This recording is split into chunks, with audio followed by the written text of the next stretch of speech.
இவங்க வந்து green star வாங்கினாங்க, இவங்க நல்லா பெர்ஃபார்ம் பண்ணாங்க, இவங்க பண்ணல, இவங்க ஒண்ணுமே பண்ணாம சும்மா உட்கார்ந்தாங்க அப்படின்னு நம்ம எதுக்கு ரிவ்யூ பண்றோம்? அந்த விஷயங்களை வச்சு ஒரு ஒரு நாள் பிக் பாஸ் ரிவ்யூ பண்ணும்போதுமே ஜனங்க ஓட் போடுவாங்க. அதை வச்சு ஜனங்க யாருக்கு ஓட் போடுவாங்கன்னு அவங்களுக்குள்ள ஒரு டெசிஷன் எடுக்கிறதுக்கு அது யூஸ்ஃபுல்லா இருக்கும். அந்த பிக் பாஸ் ஷோல அந்த எலிமினேஷன் அப்படின்னு வீக்கெண்ட்ல வரும்போது அது அந்த ரிவ்யூக்கான விஷயத்துல இருந்து யாரோட ரிவ்யூஸ் பாக்குறாங்களோ, யூடியூப் ஃபாலோ பண்றாங்களோ, இல்ல அவங்கவுங்க புரிதலுக்கு உட்பட்டு அந்த ஓட் போடுவாங்க. நீங்க எல்லாரையுமே செலக்ட் பண்ணிட்டீங்களே, என்னதான் நீங்க ஃபர்ஸ்ட் வந்து 50ன்னீங்க, அதுக்கப்புறம் 21, 22ன்னீங்க. அது கூட ஹோஸ்டா இருக்கிற மாயா சரியா சொல்ல. ஒரு இடத்துல 21 கண்டஸ்டன்ட் சொன்னாங்க. அதுக்கப்புறம் 22 கண்டஸ்டன்ட் சொன்னாங்க. அதையுமே அவங்க ஒழுங்கா பண்ணல. அதுக்கப்புறம் இப்ப எடுத்திருக்கிறதுலாம் வந்து 5 பேர் தான் எடுக்கும். அதுக்கப்புறம் வந்து அந்த 20 பேர்ல இருந்தும் வந்து 10 பேரை எடுக்க போறோம்னு சொன்னீங்க. ஒரு ஒரு ஒரு ஒரு டாஸ்க்ல ஒரு 4 நாள் முன்னாடி நடந்த டாஸ்க்ல. அதுக்கப்புறம் இல்ல நாங்க 5 பேரை தான் செலக்ட் பண்ண போறோம்னு அந்த அந்த எபிசோட் முடியும் போது சொல்றீங்க. இப்ப இருக்கிறதுலயே வந்து 20 பேர் இருக்காங்க. 15 பேரை எலிமினேட் பண்ணிட்டு 5 பேர் தான் எடுக்க போறோம்னு சொல்றீங்க. ஆனா ஹோல்ல நிறைய பேரை போட்டு வச்சிருக்கீங்க. அப்படின்னு சொன்னா நீங்க செப்டம்பர் 6 வரைக்கும் இந்த காமன் மேன் ஷோவை உருட்டி தான் ஆகணும். அதுக்கு எபிசோடா நீங்க ஆல்ரெடி கட் பண்ணி வச்சிருப்பீங்க. அததான் எங்களுக்கு ஒரு ஒரு எபிசோடா காட்டுறீங்க. பட் இருந்தாலுமே அதை வலிக்கணும்ல செப்டம்பர் 5 வரைக்கும். ஐ மீன் செப்டம்பர் 6 அப்படின்னு சொல்லும்போது அந்த ஒரு வாரம் அதை வலிக்கணும் அப்படின்னு சொல்லும்போது அப்போ உங்களுக்கு டிஆர்பி வரணும், ரெவென்யூ வரணும். சோ காமன் மேன் ஷோக்கு டிஆர்பி வருது அப்படிங்கறத விடவே டிஆர்பிக்காக தான் காமன் மேன் ஷோ அப்படிங்கிற இடத்துல தான் நீங்க இதை கொண்டு வந்து நிறுத்திருக்கீங்கன்னும் போது நாங்க டாஸ்க ரிவ்யூ பண்ணி என்ன, அது சரி தப்பு பேசி என்ன, இல்ல நீங்க கிரீன் ஸ்டார் கொடுத்தவங்களதான் வந்து செலக்ட் பண்ணிருக்கீங்களா, இல்ல ரெட் ஸ்டார் கொடுத்தவங்களெல்லாம் எலிமினேட் பண்ணிருக்கீங்களா, இல்ல நேத்து நடந்த அந்த கோர் டாஸ்க்ல வந்து திடீர்னு வந்து ஜேசனுக்கு கிரீன் ஸ்டார் குடுக்குறீங்க அப்படின்னு சொன்னா இதுக்கு முன்னாடி எல்லாம் அப்படி ஒருத்தர் உள்ள இருந்தாரானே தெரியல. திடீர்னு கோர்ட் டாஸ்க்ல வந்து அவரை வந்து கூப்பிட்டு நிக்க வச்சு நீங்க அவருக்கு கிரீன் ஸ்டார் குடுக்குறீங்க. 2 வாட்டி தடீஸ்வரனுக்கு ரெட் ஸ்டார் கொடுத்துட்டீங்க. ஆனா வந்து முந்தா நேத்து வந்து எலிமினேட் பண்ண போறோம்னு சொன்ன 3 பேர்ல அவங்க திவ்யா வேலண்டைன் ஆகட்டும், பிரபா அந்த பேபி பிரபாகர் ஆகட்டும், அதுக்கப்புறம் வந்துட்டு வெங்கடேசன் ஆகட்டும் 3 பேரையும் நிக்க வச்சுங்க எலிமினேட் பண்ண போறோம்னு. அப்புறம் ஆரி சார் வந்து திடீர்னு வந்துட்டு இல்ல நான் வந்து பேபி அக்கா உள்ள அனுப்புறேன் அப்படின்னு சொன்னதாகட்டும். அப்போ வந்துட்டு அப்போ சரிடா மிச்சம் 2 பேரை எலிமினேட் பண்ண போறீங்கன்னா இல்ல அவங்களுக்கும் சான்ஸ் கொடுத்து இதான் அவங்களுக்கு வந்து டேஞ்சர் ஜோன்ல வச்சிருக்கோம். சோ இதுக்கப்புறம் உன்னோட பெர்ஃபார்மன்ஸை பெஸ்டா கொடுங்க அப்படின்னு சொல்லி அவங்களே உள்ள அனுப்புறீங்க அப்படின்னா இன்னும் எவ்வளவுதான் உருட்டுன்னு உருட்டுவீங்க அப்படின்னும் போது நீங்க என்ன உருட்டுனாலும் நாங்களும் பாக்குறோமே என்ன பண்றது.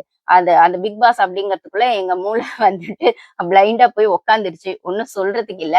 அதுலயும் பிக் பாஸ் ரிவ்யூ பண்ணோம் அப்படின்னும் போது நாங்க எதையாச்சும் பார்த்தா அங்க இருக்கிறத உருட்டியாச்சும் நாங்களும் தள்ளிதான் ஆகணும் அப்படின்னு சொல்லும் போது சோ வேற வழியே இல்லாம தான் பாக்குறோம் போது எனக்கு அந்த டாஸ்க் பத்தியும் பேச இன்ட்ரெஸ்ட் இல்ல.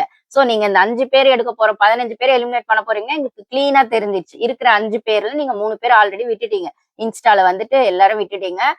ஜேசன் உள்ள போறாரு, கரிஷ்மா உள்ள போறாங்க. அதுவும் அந்த முனியம்மா அவங்க உள்ள போறாங்க அப்படின்றது உலகத்துக்கே ஊருக்கு இல்ல உலகத்துக்கே தெரியும் போல அந்த லெவல்ல வந்து நீங்க கொடுத்துட்டு இருக்கீங்க முனியம்மாக்கு. ஒண்ணு அப்போ மிச்சம் 2 பேர் யாரா காமன் மேன் அப்படின்னா அந்த 2 பேர் தான் நான் ஆல்ரெடி சொன்ன மாதிரி ஒண்ணு அம்மாவோ இல்லைன்னா வந்து டார்வின் அந்த ஜார்ஜ் செல்வன்னா வெளில வந்துட்டாருன்னு நினைக்கிறேன் அவ்வளவு இன்டர்வியூ. ஏன்னா இன்னொரு விஷயம் பாத்தீங்கன்னா யூடியூப்ல இன்டர்வியூ கொடுக்குறவங்க ரிஜெக்ட் ஆனவங்க தான் வெளில வந்து இன்டர்வியூ கொடுக்குறாங்க. செலக்ட் ஆனவங்க வந்து பெருசா இன்டர்வியூ கொடுக்கல. முனியம்மா மட்டும் தான் அவங்க பர்சனலா அந்த வீடியோஸ் போடுறாங்க அவங்க சேனல்ல தவிர அவங்க தனியா எந்த மீடியாவுக்கும் வந்து இன்டர்வியூ கொடுக்கல. ஜேசனும் வந்து இன்ஸ்டால தான் போஸ்ட் போட்டுட்டு இருக்காரு. வந்து ஆப் வந்து பாருங்க அப்பதான் நீங்க கிராண்ட் லான்ச்குள்ள வருவீங்க அப்படின்னு. சோ அந்த இடத்துல அவர் போடுறாரு. ஷாமாவும் நேத்து போட்டிருந்தாங்க. நானுமே போய் கமெண்ட் போட்டிருந்தேன். அப்ப நீங்க உள்ள போறீங்களா அப்படின்ற மாதிரி கமெண்ட் போட்டிருந்தேன். சோ உள்ள போறாங்க அப்படிங்கிற இடத்துல இல்ல வைல்டு கார்டுக்கு அவங்கள ஹோல்ட் பண்ணி வைக்கிறாங்க அப்படிங்கிற ஒரு விஷயம் போகுதுன்னா சோ டோட்டலா 5ல இருந்து 6 பேர் காமனஸ் உள்ள போவாங்க. அதுல 3 பேர் ஆல்ரெடி நம்மளுக்கு தெரியும். மிச்சம் 2 பேரை ஹோல்ல போட்டு வச்சிருப்பாங்க. அது மக்கள் ஓட்டு அடிப்படையில எடுப்பாங்களா இல்லைன்னா அதுவுமே இவங்க உருட்டிட்டு நாங்க 2 பேரு நாங்க ஆல்ரெடி செலக்ட் பண்ணிட்டோம் அந்த 2 பேர் தான் அப்படின்னு உள்ள பண்ணுவாங்களா அப்படிங்கிறது தெரியல. அப்போ வைல்டு கார்டுல யாரா போவீங்க அப்படின்னு சொன்னா அது வந்து இன்னும் ட்விஸ்டா வச்சு 4 வாரத்துக்கு அப்புறம் அதை ரிலீஸ் பண்ணுவாங்க அப்படின்னா டோட்டலா 5ல இருந்து 6 பேர் தான் உள்ள போறாங்க அப்படின்னும் போது எல்லாத்தையும் நீங்க செலக்ட் பண்ணிட்ட அப்புறம் நீங்க எலிமினேஷனுக்காக ஒரு டாஸ்க் வைக்கிறோம் இல்லைன்னா இன்னைக்கான டாஸ்க்ல இவ்வளவு பேர் வந்து நாங்க செலக்ட் பண்ணிருக்கோம் இவங்களுக்கு கிரீன் ஸ்டார் கொடுக்குறோம் இவங்களுக்கு ரெட் ஸ்டார் கொடுக்குறோம் அப்படிங்கறதுலாம் சும்மா உருட்டுறது தானே. அப்புறம் அதை நாங்க ரிவ்யூ பண்ணி என்ன பண்ண போறோம் அப்படிங்கிற மாதிரி தான் எனக்கு இருந்துச்சு. அப்புறம் அந்த முனியம்மா விஷயமே வந்து இவங்க அந்த ஷாப்பிங் டாஸ்க்லயுமே வந்து முனியம்மாக்கான அதாவது ஒரு ஒரு டாஸ்க்லயுமே ஒரு ஒரு எபிசோட்லயுமே முனியம்மாக்கான ஒரு கான்ட்ரவர்சியை கிரியேட் பண்றாங்க. அது வந்து டீம் வந்து இன்டென்ஷனா தான் பண்றாங்கன்றது அப்பட்டமா தெரியுது. ஒண்ணு அது வந்து தானா நடக்கணும் இல்லைன்னா இவங்க கிரியேட் பண்ணோம் அப்படின்னா பிக் பாஸ் வீட்டுக்குள்ள அது வந்து ஓரளவுக்கு இல்ல ஓவராலா நடந்துரும். அது மேக்சிமம் ஒரு 1 வீக் 10 டேஸ்ல ஏதாவது ஒரு கான்ட்ரவர்சி வந்துரும். வாரத்துக்கு ஒரு சண்டை வந்துரும். இல்ல எலிமினேஷன் வரப்போகுது நம்ம வீக்கா இருக்கோம்னு அவங்க ரியலைஸ் பண்ணாலே பர்சனலா அந்த கண்டஸ்டன்ட் ரியலைஸ் பண்ணாலே வியாழக்கிழமையோ வெள்ளிக்கிழமையோ ஒரு சண்டையை கிளப்பி விட்டுருவாங்க. அது வந்து டைனிங் டேபிள்லயா இருக்கலாம் இல்லைன்னா லிவிங் ரூம்லயா இருக்கலாம், ஏதோ ஒரு டாஸ்க்லயா இருக்கலாம். அவங்க வந்து அதை கிளப்பிடுவாங்க. ஏன்னா அவங்களுக்கு ரியலி சரி இந்த வாரம் நம்ம சரியா எதுவும் பெர்ஃபார்ம் பண்ணலையோ, அப்போ எலிமினேஷனுக்கு நம்ம வந்துருவோமோ, அப்ப நம்ம ஒரு கண்டென்ட்ட குடுத்து வைப்போம் அப்படிங்கிற மாதிரி ஒண்ணு ஆரம்பிச்சு விட்டுருவாங்க. பட் ஆனா இங்க அப்படி கண்டென்ட் தனியா குடுக்க முடியாது அப்படின்னும் போது, ஆல்ரெடி அது போடுறதே 1 ஹார்ன்றது மட்டும் இல்லாம நம்மளுக்கு ரெக்கார்டட்ன்றது ஆல்ரெடி நம்மளுக்கு தெரிஞ்சிருச்சு. லைவ் கிடையாது இது. அப்படின்னு சொல்லும்போது முனியம்மா வந்து பொய் சொல்றாங்க அப்படிங்கறதும் அப்பட்டமாயிடுச்சு. சோ அவங்க வந்து ஒரு பொறாம பேஸ்ல மத்தவங்க கிட்ட நம்ம மட்டும் தான் நம்மள முன்னிலைப்படுத்திக்கணும்ன்றது ரொம்பவே ஆர்வக்கோளாறா பண்றாங்களா அப்படின்னா, ஆர்வக்கோளாறுல எல்லாம் பண்ணல. ரொம்ப தெளிவா பண்றாங்க. இதுல ஆர்வக்கோளாறுன்னு நான் யார சொல்வேன்னா, வெங்கடேசன் அவர்கள சொல்வேன். அவரு ஆர்வக்கோளாறு. அப்பாவின்னு யார சொல்லுவேன் அப்படின்னு பார்த்தா, தடீஸ்வரன சொல்லுவேன். இவங்க 2 பேர விட்டு மத்தவங்க எல்லாம் ஆ ஏன்னா அந்த டான்ஸ் மாரத்தான் டாஸ்க்லயுமே வந்து ரெட் ஸ்டார் வந்து தடீஸ்வரனுக்கு குடுத்தப்போ, சரி உங்க டீம்ல வேற யார் நல்லா ஆடுனாங்கன்னு சொல்லி நான் சொல்ல மாட்டேன். அதெல்லாம் நான் சொல்ல முடியாதுன்னு ஒரு மாரி ஒரு சின்ன புள்ளத்தனமா கோச்சுக்கிட்டாருன்னு வச்சுக்கோங்களேன். அதுல அவருடைய எதார்த்தமான அந்த ஒரு அப்பாவித்தனம் தெரிஞ்சது. சோ நீங்கலாம் பிக் பாஸ் வீட்டுக்குள்ள போனா கண்டிப்பா சர்வை பண்ண முடியாது பிரதர். ஏன்னா பிக் பாஸ் வீட்டுக்குள்ள இன்னுமே ஹியூமிலியேட் பண்ணுவாங்க அப்படின்னும்போது, அது எப்படியும் அவர் ஏதோ ஒரு சாக்கு சொல்லி வெளில அனுப்பிச்சுட்டு போறாங்கன்னு தெரிஞ்சுச்சு. அதுக்கான ஒரு ஹிண்ட்டா தான் முன்னாடியே அவருக்கு ரெட் ஸ்டார் குடுத்துட்டாங்க. அப்படின்னும்போது, அப்ப அந்த அப்புறம் அந்த டான்ஸ் மாரத்தான்லயும் பெருசா முனியம்மாலாம் ஒண்ணும் பண்ணல.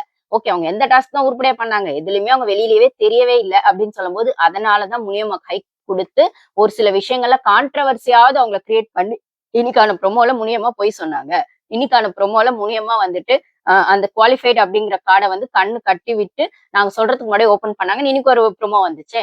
அப்படின்றது ஒண்ணு பண்ணது. அதுக்கப்புறம் வந்துட்டு, வேற என்ன பண்ணாங்க? அந்த மட் டாஸ்க்ல.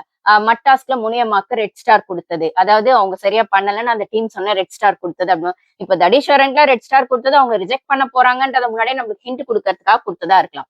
இப்போ வெங்கடேசன் அவர்களையோ, பேபி பிரபாகர் அவர்களையோ, திவ்யா வேலண்டைன் அவர்களையோ சொன்னது வந்து, அவங்கள டேஞ்சர் ஜோன்ல வச்சிருக்கோம்னு சொன்னது, ஆல்ரெடி அவங்க டேஞ்சர் ஜோன்ல வச்சுட்டோம். சோ நாங்க எப்ப வேணா எவிக்ட் பண்றோம் அப்படிங்கிறதுக்கு. ஆனா முனியம்மாக்கு பிளஸ்ஸா குடுக்குற விஷயங்களோ, நெகட்டிவா குடுக்குற விஷயங்களோ 2மே அவங்களுக்கான அட்டென்ஷன ஜனங்க கிட்ட கிரியேட் பண்றதுக்கான விஷயங்கள் தான். அது அவங்க ரெட் ஸ்டார் வாங்குனாலும் சரி, மட் டாஸ்க்ல அவங்க சரியா பெர்ஃபார்ம் பண்ணாம வாங்குன அந்த ரெட் டாஸ்க் ஆகட்டும், இல்ல அவங்க பொய் சொன்னாங்கன்னு ஷாப்பிங் டாஸ்க்ல வந்த கான்ட்ரோவர்சி ஆகட்டும், இப்ப வந்துட்டு ஜட்ஜஸ் சொல்றதுக்கு முன்னாடியே அவங்க வந்து அந்த பிளைண்ட் ஃபோல்ட் பண்ணி வச்சது, கண்ணு திறந்துட்டு அவங்களோட கார்ட பார்த்ததுனால அவங்கள ஹோல்ட்ல போட்டது. நான் கேட்கிறேன், கண்ண திறந்து அவங்க பார்த்துட்டாங்க. அப்ப நீங்க அத ரெட் கார்ட் குடுத்துறது, ஆ ஆன் ஹோல்ட்ல போடுறதெல்லாம் விட்டுட்டு டைரக்ட்டா எலிமினேட் பண்ண வேண்டியது தானே! நீங்க ஆனவனா வந்துட்டு ரெட் கார்ட் குடுத்துடலாமா? இல்லன்னா வந்து எலிமினேட் பண்ணிடலாமா? உனக்கு வந்து இப்பவாவது இந்த மெச்சூரிட்டி கூட இல்லையா? அப்படின்னு ஜட்ஜஸா இருக்க ஓவியாலாம் கேள்வி கேட்டாங்களே! அப்போ வந்துட்டு அவ்ளோ கிளியரா ஒரு டாஸ்க் வந்து டிஸ்கிரைப் பண்றாங்க. நாங்க சொல்லும்போது தான் நீங்க கண்ண திறந்து பார்க்கணும்னு. அவங்க எடுத்து ஆர்வக்கோளாறுல பார்த்துட்டாங்களாமா. உடனே அவங்கள ஆன் ஹோல்ட்ல போட்டு ஆரி கோச்சுக்கிற மாரி கோச்சுக்கிறாராம். ஆரி கோச்சுக்கலாம் இல்ல, கோச்சுக்கிற மாதிரி கோச்சுக்கிறார். நான் அடிக்கிற மாரி அடிப்பேன். நீ வலிக்கிற மாரி கத்து, இல்ல வலிக்கிற மாரி அழு அப்படின்னோனே, உடனே முனியம்மா கதறி அழுவுறாங்க அப்படின்னா, அவங்க கதறி அழுவுறது நம்ம இந்த டாஸ்க்லயா பார்க்கிறோம்? சேர் டாஸ்க்லயும் அதத்தானே பார்த்தோம் அப்படின்னு சொல்லும்போது, சோ முனியம்மாவ ஒரு ப்ராடக்ட்டா அதாவது பிக் பாஸோட ப்ராடக்ட்டா வந்து இவங்களா உருவாக்கி உள்ள அனுப்புறாங்க. ஆனா அந்த முனியம்மா அங்க போய் சர்வை பண்ணுவாங்களா அப்படிங்கிறது விஜய் டிவி ப்ராடக்ட்ஸ் எப்படிப்பட்டவங்க உள்ள வராங்க அப்படிங்கிறத பொறுத்து தான் இவங்களுக்கான ஒரு நான் சொல்ற மாதிரி எத்தனைக்கு எத்தனை உள்ள இருப்பான் உலகத்துல இருப்பாங்கன்னு சொல்லும்போது பிக் பாஸ் வீட்டுக்குள்ள எத்தனைக்கு எத்தனை இருப்பான் அப்படின்னு சொல்லும்போது நீ புத்திசாலி நீ